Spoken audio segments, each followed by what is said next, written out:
He's a youth advocate and educator. He champions young men across Australia to reimagine masculinity and embody a vision of manhood defined by virtue. He partners with schools and communities and challenge certain cultures and objectification of women and girls.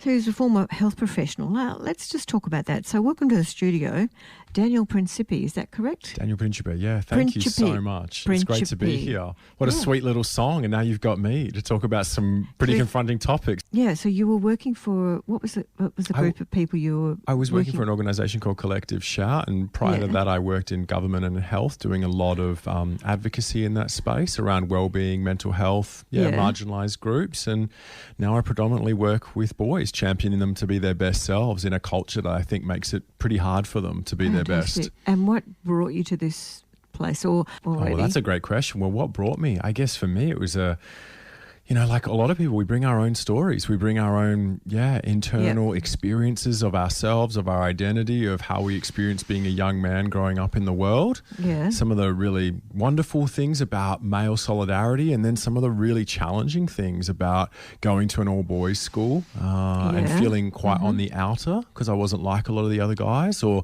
maybe none of us are like this norm that we think we've got to be. Yeah. And so that kind of was an early formative experience. And I think, through seeing some unfortunate things in the world around me, people I loved, I saw the harms of when we don't do masculinity and sexuality well. When we get that wrong, we can really do a lot of hurt and harm in families, in marriages, in communities, and especially to some of the most vulnerable people among us. And so I think that's always stuck with me.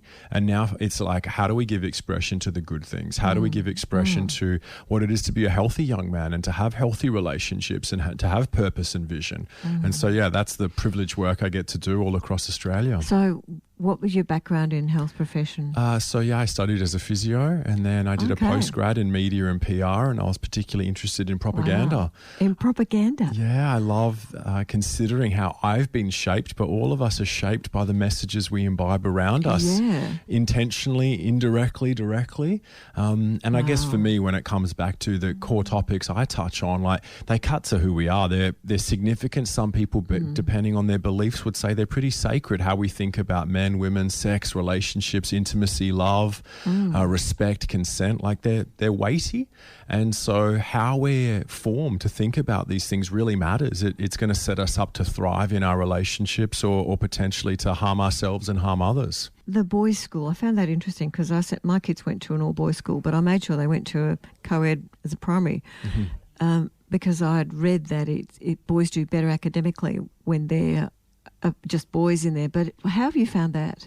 Yeah, look, I can't say too much because I work with all different schools, but there are differences, and there are strengths and drawbacks for each type of arrangement, Like I think, if boys are at an all-boys school, then there is potentially only times to interact with girls is maybe at the weekend parties, and less schools, which most of the schools that I work with now, they're really switched on to this, and so they are, even if it's a single-sex school, finding ways to engage with their sister or brother school and work together more so that their first experience isn't, at a weekend party when they're in year 10. And so that's a really good thing. And I think depending on, the topics, I think there is important things that are really good to discuss separately, but then really good to come together, to humanise, to learn from one another as well.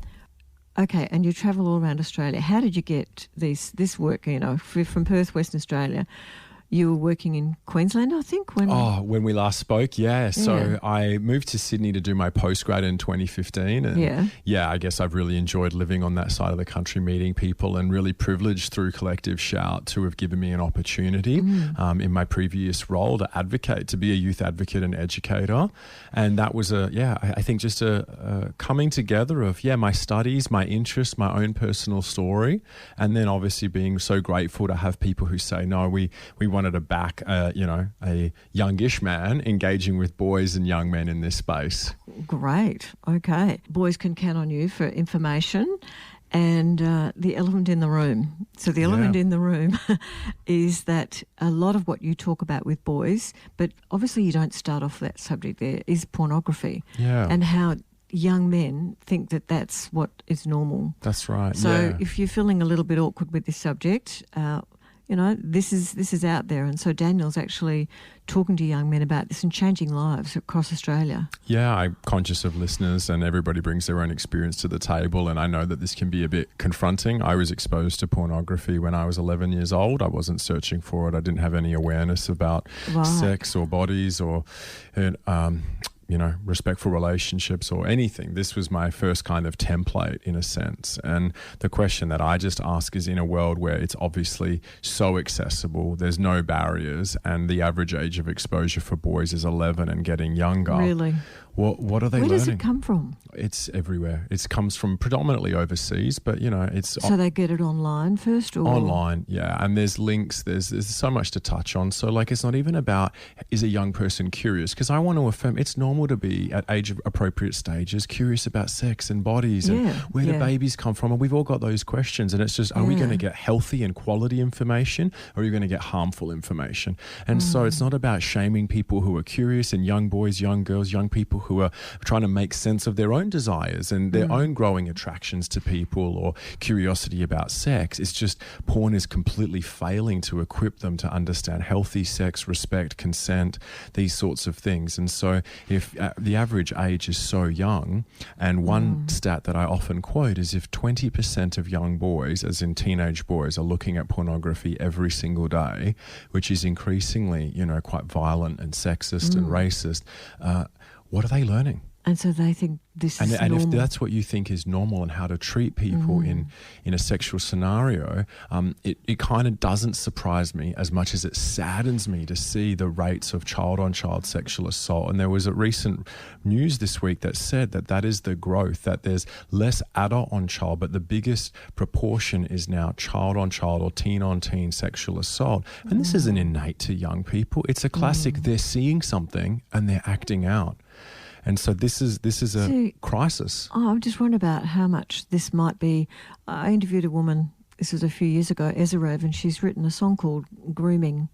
And I wonder if this is just a part of grooming for other things in future for, you don't know. 100% spot on. No, I agree with you. I would call this a type of grooming, because a lot of people don't know, and I didn't, is that if you are under 16 and somebody who is over 18 shows you pornography, it's considered grooming.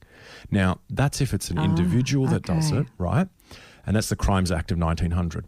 Now, if internet providers continue to drop this or allow this, or there's literally bots, internet bots, AI that drops this into young people's feeds, what is that doing? That is a form of grooming. It's grooming their ideas, and it's certainly setting themselves up to either be harmed or potentially harm others. And so this is why this has been a long campaign that I've been involved in to try and get government and all policymakers to want to do something to address this, because we're talking about $100 billion industry that understands how our brains work better than we do. It understands our limbic system. And it drops this stuff into young people's online spaces. And I'm talking, and I can tell you now that I've worked in many schools in Perth and had young people in year 5 and 6 tell me about the things that are popping up in their online spaces. How does that work? Don't the parents have some sort of parental control? They may, but sometimes it gets around, or maybe they don't. And you can't stop everything given the different platforms, the new ways. And how do they know their children? Well, they probably don't, but they may be able to determine, hey, this is a young boy who's 11 or 12. He's playing on Snapchat or TikTok, or he's on, and so can kind of create a bit of a profile and say this could be something that interests him. Wow. Yeah. And so as we know, like with anything, it can develop a compulsion because it gives a nice dopamine spike. And I just want to be clear, if your child, if you yourself are impacted by this, you're not bad or wrong. You've been preyed on by $100 billion industry that knows how to provoke your limbic system and your dopamine receptors really, really well. That was my experience and my story. And I think that's just why I want to talk about it. Let's just talk about it openly and honestly, and help one another through it, which is what I do. I have one-on-one catch-ups, and I have, opportunities to obviously give young boys especially, but young girls too, the information I wish I had access to their age, but I think it's even harder for them. Because I think I've had a look online for a few things that there's a few things you've got. Was it on YouTube or somewhere? And there are girls in the group as well. How do they respond when they know you're coming? I think there can be a bit of cultural baggage. And what do I mean by that is I think it's easy to think, is this person coming in here to tell us off? Is this person coming in here to say sex is bad and you're all wrong and, all these sorts of things, or boys are bad for just being boys, these sorts of things. And I've got 3. Yeah. And so I have to spend a little bit of time at the beginning before we even kickstart a presentation or workshop to really unpack that so that we can then have a kind of shared understanding of, no, this is the good that we're here to do. I'm here to champion boys, but challenge some of these cultural distractions and harms. Yeah. And so say if the boys, they do all this, do they do it all on their own or do they talk to their mates? Oh, they're talking to their mates. They're sharing about it. And that's the thing is, like anything, it's a social contagion. One boy gets exposed, he shows his mate. They're just seeing things on school camps, school buses at the back of class and, in their endless chats that they're involved in online. So we're talking about primary school kids as well. Yeah, late primary, even younger. I work with other advocates in this space who are engaging with young people as young as year 2, year 3, being exposed. Because at the end of the day, if you have access to the internet has access to you. Unless your parents have really paid for really good safety software.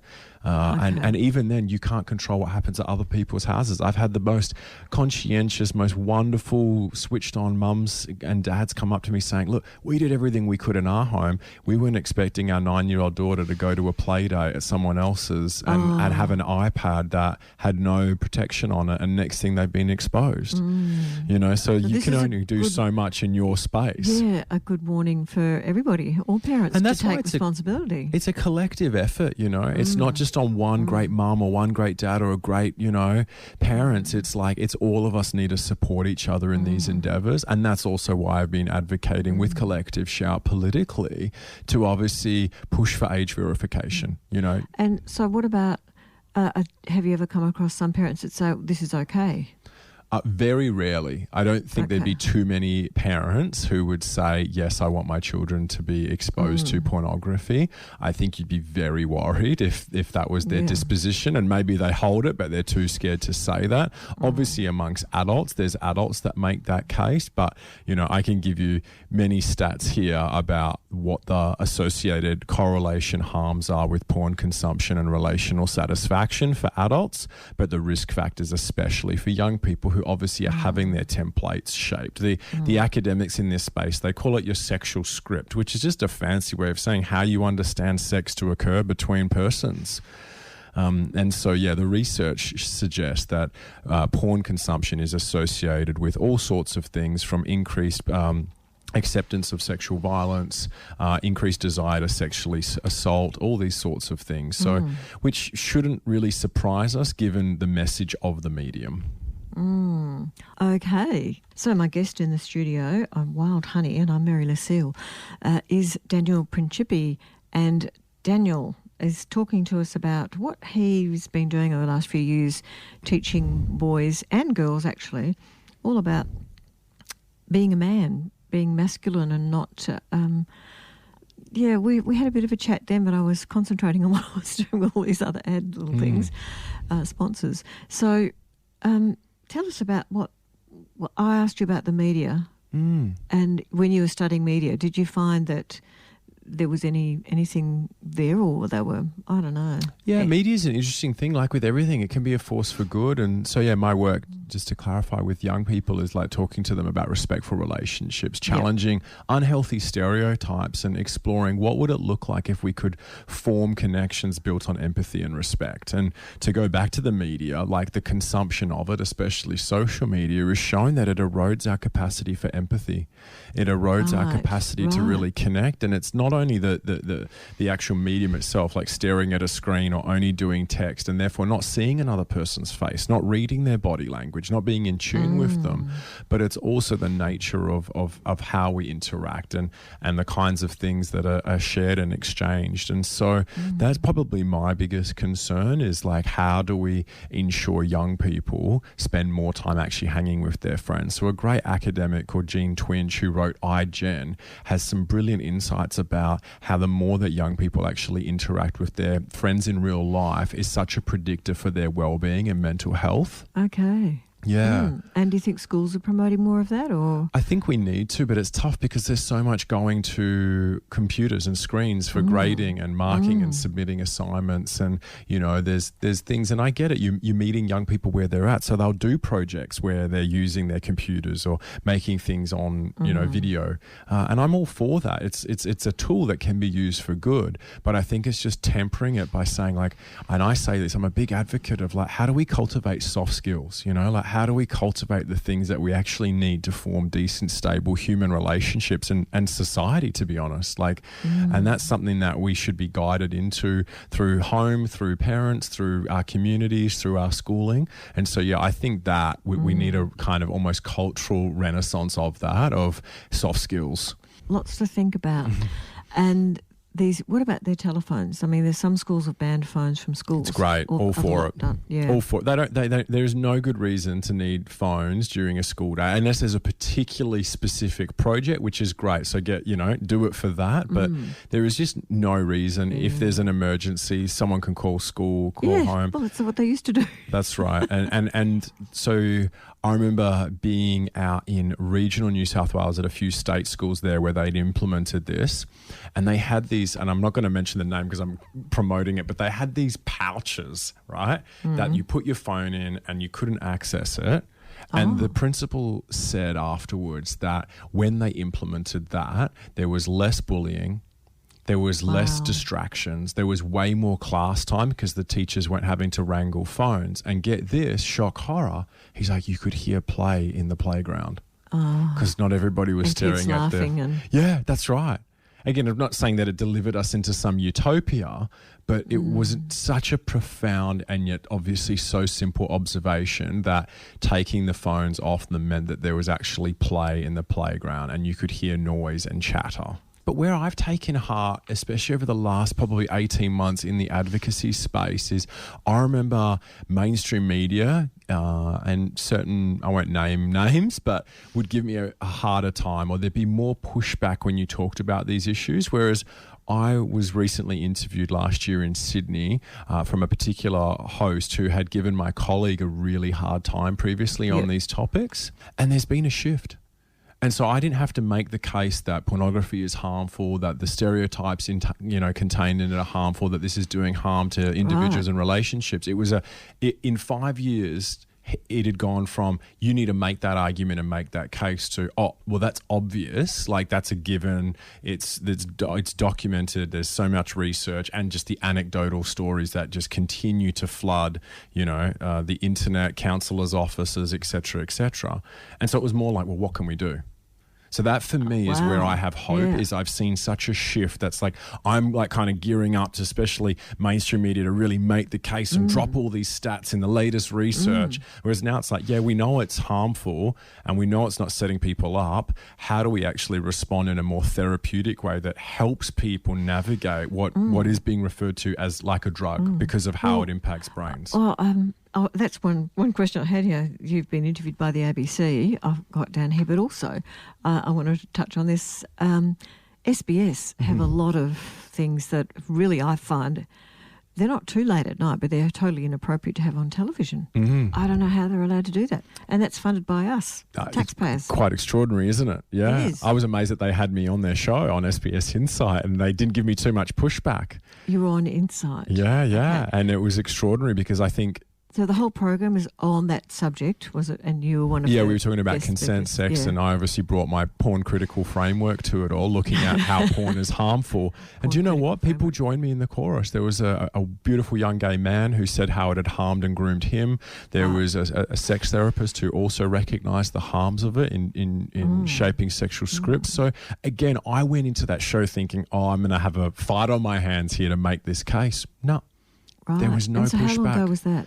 That would have been, I just come back from America. So people can actually eye-view it all. Yeah, it was late April last year, and so would have aired somewhere around late April. April last year, okay, on Insight, and that's SBS if people want to go and have a look at that. Yeah.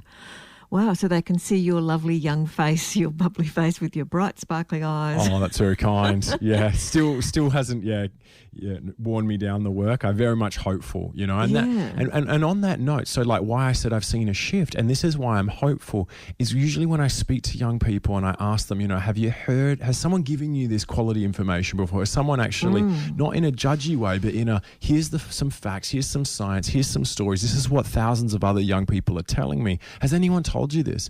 Most audience say no. And that's actually what gives me hope. It'd be cause for despair if they said, yeah, Dan, we've heard this all before. We don't care. Like, that's old news. But they actually say no. And the response from boys especially is astounding. Well, there was one thing little here about a young man who changed his life going to, I mean, there's obviously lots of them. Now, I'm trying to find it in everything that I've printed out here. But there was maybe you can remind me of that, because I think it was related to what you just said about, you know, have you ever discussed this before? And this young man came back and I'm looking. I can't find it here. That's okay. I'd have to play that's all good. There's lots of feedback from the young boys as they say, like, yeah, this is something that happened to me. I was exposed. I was shown it by an older family friend, and they've just never had an outlet where it's like, oh, I can finally talk about this. I'm not alone. I'm not the only one who has struggled or has been exposed and found this to be uncomfortable, whether they're consuming or not. And so giving them that opportunity to, I guess, think through it. And to feel through it, like, because that's the other thing. Yes, I want people to think through this, but I want them to be in touch with their feelings, their emotions, like what's going on here for you. And one of the biggest things is asking young boys especially is like why they might be turning to this, you know, why they're using it to soothe, because it's like a drug. We all soothe in different ways, and this is a way to get that nice dopamine hit. Yeah. Well, this question, I found it. Yeah, tell me. I found it, and we'll talk about Lifeline as well. Yeah. I'll forget that, and I will find that number for people. But it was an 11-year-old boy. Yeah, I know the boy. Yeah. I'll never forget him. Yeah. Do you want to tell us what happened with that? I was just in this state school in New South Wales, and, you know, it was very underprivileged. There was not a lot of staff present, I think, you know, not well funded, very much on the margins. And I was in this room of year 5 and 6 boys. And we were just, you know, I always have my presentations. I know what I want to say. I know what I want to talk about. And at the same time, I hold it all very gently in my hand, because anything can and will happen in these sessions. Because there's humans gathering with their experiences, and this young boy was so brave. And when we were talking about mental health and well-being and how can we look after ourselves and be kind to one another, and, you know, confronting bullying and I guess inviting us not just to confront it in an abstract way, but inviting us to think about how it would make someone feel. And you can't have a more powerful, you know, opportunity to reflect than when one of your classmates, an 11-year-old boy, says that in his previous school he was being taunted and bullied and abused to take his own life. And he just gets choked up sitting there in the second row. And what happened next is just, you know, I got just so profound that this boy, and it makes me cry every time. This boy in the front row just gets up, and he goes and sits next to him and puts his arm on his shoulder, and he just sits there like rubbing his back, doesn't say anything, he's just there. And another boy on the other side of the class does the exact same thing on the other side. And this was an underprivileged school. Very much so. And he'd been to a different school. And these boys just sat there next to him and just comforted him, didn't say anything, were just there. At 11. Amazing. And this is what I say to people. It's just like, what would be possible if we could cultivate and create spaces for that, whilst the culture rages against them, to teach boys to be callous, to be domineering, to be violent.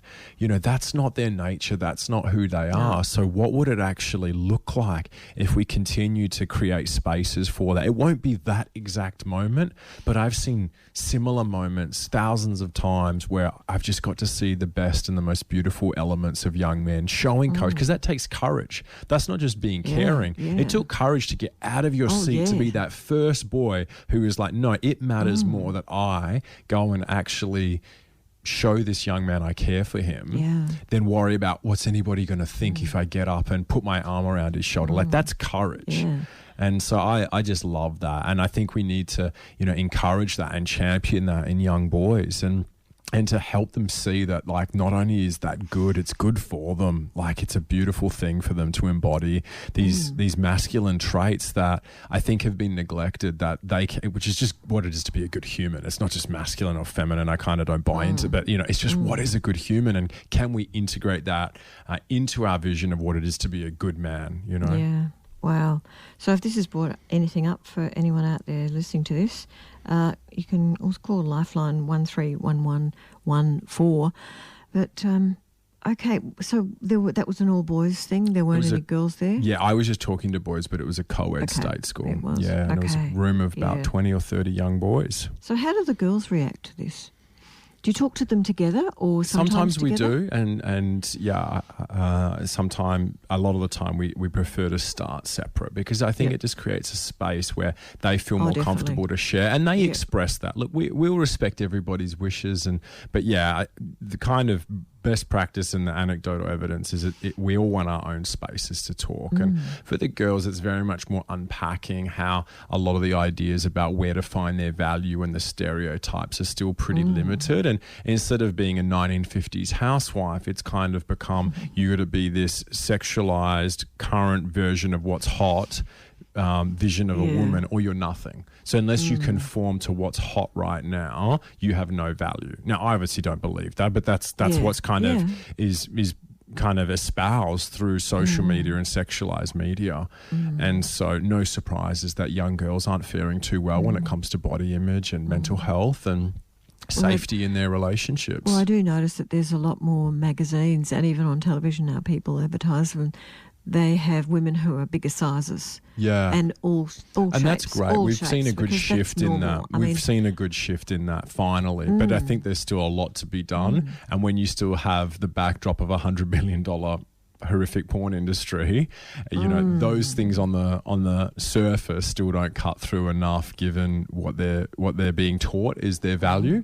So yeah, girls respond really well to this message, because I guess they get an opportunity to think and establish, like, well, what should I be valued for? And it's great to see things like the Matildas getting the coverage, and to recognize that your value and your body isn't, like, look after it, take care of it, nourish it, be kind to it, go and I'm all for doing sport or doing, whatever that makes you come alive.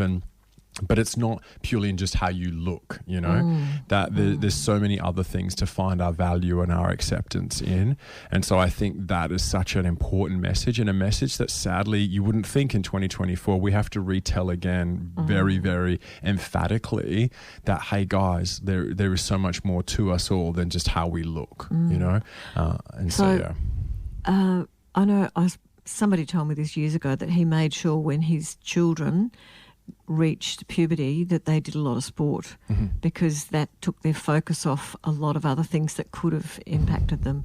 So do you find that maybe there's a lot of these kids who don't do that they are more on their iPads and everything? Yeah, that's what the research says. And I'll jump back to Jean Twinge's work in iGen, and she looks at that. It's probably about 5 years old now, so it'd be great to see the latest stats.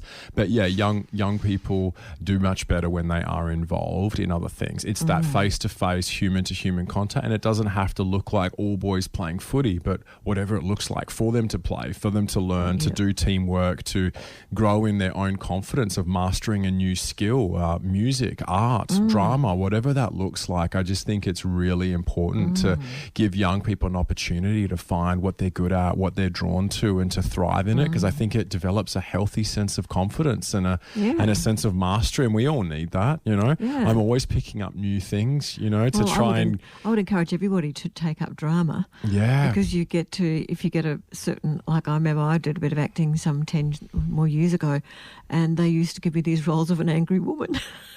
What was that showing me?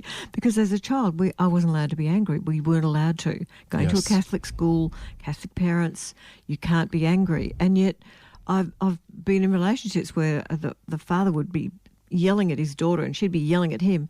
2 minutes later, they're best of mates. Yeah. It's like, how did that work, Because we weren't allowed to express ourselves then. Yeah. And so learning how to do that. Like, it's brilliant. How do you do all this in 1 hour?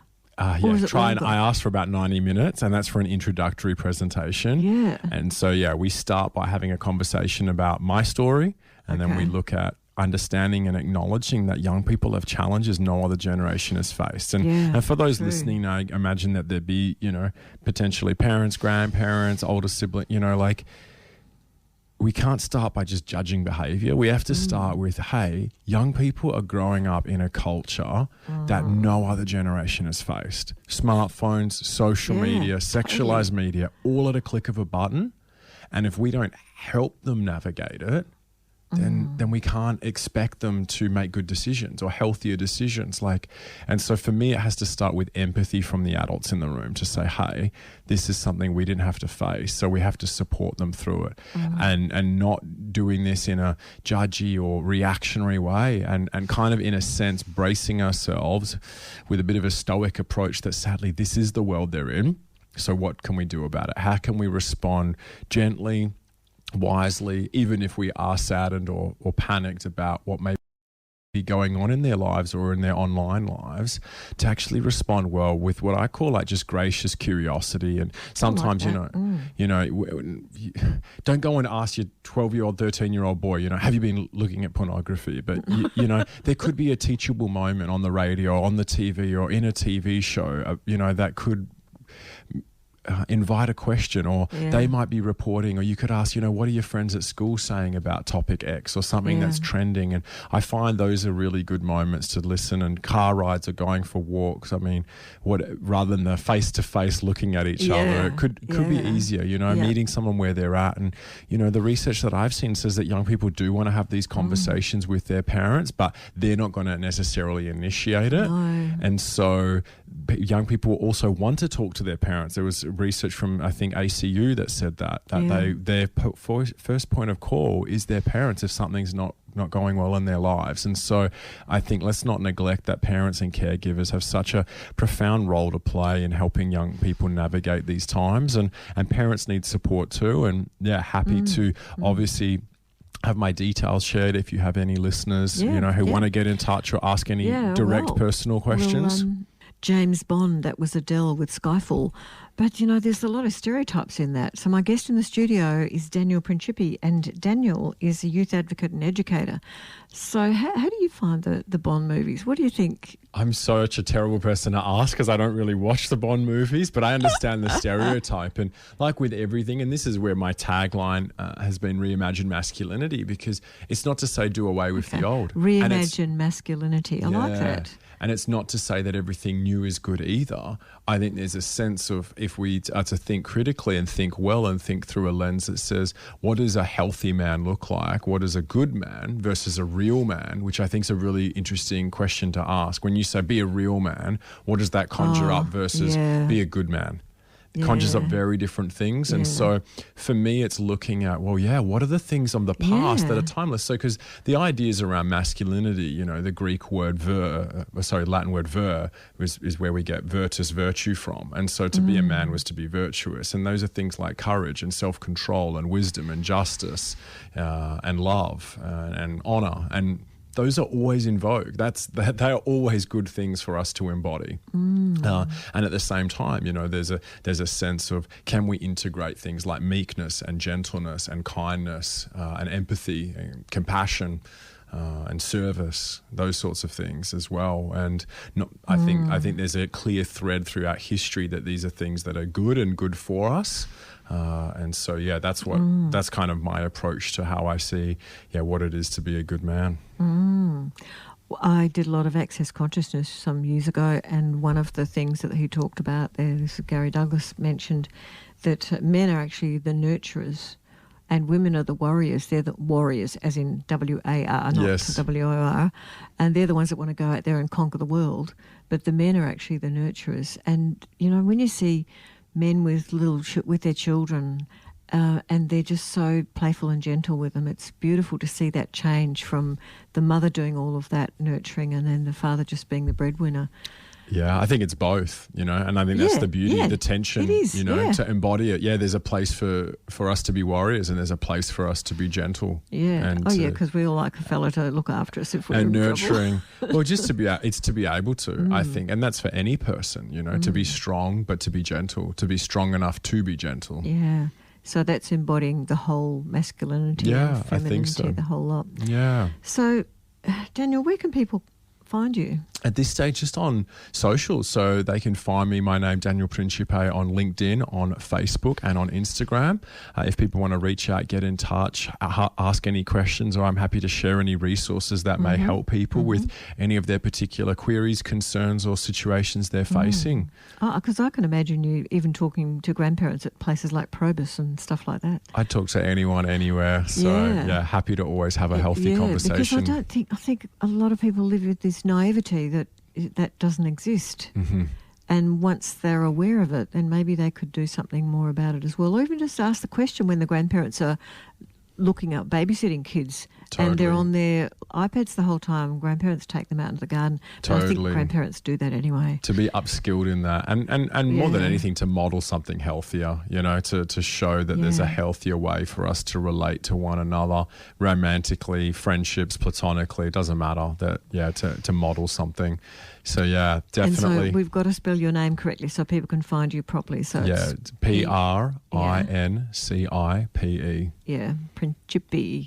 Yeah, it's Italian. It's Italian. That's right. Yeah. And have you got siblings as well? I do. I have a younger sister. She's 5 years younger than me. Yeah. Yeah. What does she think about everything you're doing? She's a high school teacher, so she knows. Wow. She knows. And she'd have you coming in or not? Yeah, we're working towards that. Are you? We're working towards that. We'll see. Wow. Yeah.